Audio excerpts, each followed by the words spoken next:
Well, they finally did it. Civilization VII, with their big naval update, has a DLC. It's free if you have the game. It's Blackbeard the Pirate. So awesome. They also had a Pirate Republic. There's another Civ and leader they add as well. But gosh, I think Edward Teach, the legendary Blackbeard, that is what everyone is coming to see. So he's got militaristic and economic traits. And I love this pirate ability.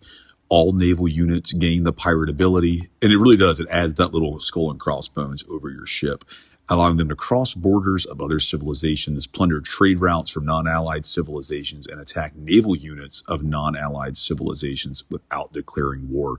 It's like the privateer, but you have it all the time. And I will say, I'm playing an archipelago map. I started one last night, still in the antiquity era, playing Edward Teach and leading Carthage, which I always love playing Carthage. It's just a really fun naval civilization. So I really wanted to lean into that. And I like Axum, but they're a little too trade oriented, although, trade's great. But yeah, let's see. He also gets 50% gold of the naval unit's combat strength. Yeah, let me just read this. Defeating any naval unit with your own naval units provides gold equal to 50% of its combat strength and captures that unit under your control. That's really cool. So you can really get a big navy. And then, what was that? +1 gold maintenance for naval units. So a little bit of a balance thing there, right? You pay a little more because you are going to get, if you're really aggressive, a big navy. So far, I haven't really been aggressive. I think partly that's because it's the archipelago map. But regardless, it's pretty cool. Now, I didn't have a lot of mementos unlocked that really favored naval stuff. I think I got something that reduced the maintenance. I can't remember. But so this is cool. Apparently the next level unlock brace of pistols, let the battle commence. +2 combat strength for naval units. So that's pretty useful. Now, a critique of the game that I've heard is that naval combat is just, at this moment, not very robust. But with the naval update, so I should rephrase that, not at this moment. It was up until the naval update, not very robust. Now, they've really added a lot. They've added a lot of naval resources or water resources. So before you have fish and whales. So they got crabs, they got sea turtles. That's what I've seen so far. There might be other things. And I think naval combat has been overhauled. Apparently naval combat before was all melee. And of course, if you ever noticed this, you would attack with a ship, attack another ship, and you would lose health.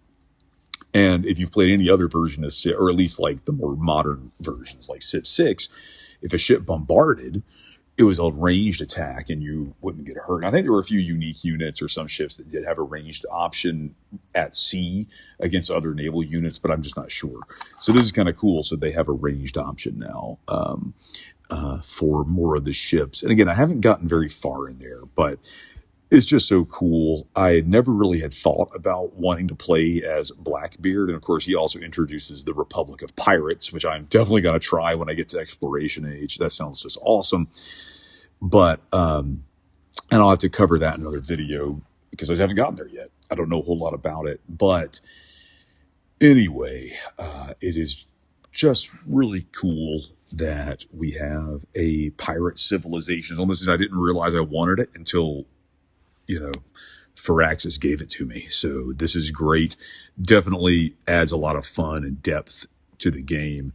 And I've just had a lot of fun exploring the ocean with all of my little galleys. So, or not the ocean, I guess, but the coastal regions. It's really cool. Your line of sight too on ships is really long. I can already see distant lands, and I was hoping I could see just far enough to make contact. I could see the borders of, I guess, Rome, or at least Augustus. And I'm like, oh man, I want to make contact so bad. Making contact with an Exploration Age Civ a Civ you don't usually make contact with until the Exploration Age. Making that contact in Antiquity, that'll be so cool. I'm really excited to try that. So anyway, blah, blah, blah. That's enough of my rambling, but definitely got to try out Edward Teach. You do have to go and quote unquote purchase the DLC. Is free on Steam.